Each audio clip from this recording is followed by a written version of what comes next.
aking channel at ngayon ay magluluto tayo ng Bicol Express at ito yung mga ingredients na gagamitin ko.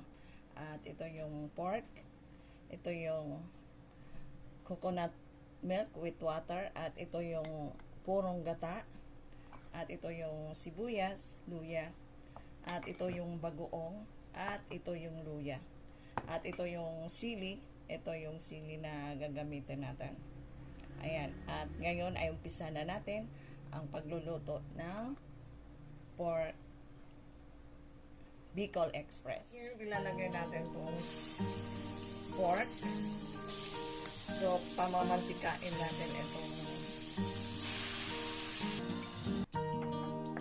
coconut milk with water.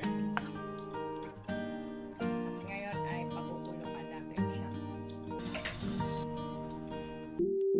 Ito na yung Bicol Express. At yung nag-request nito, ito na. Pwede na siya kainin.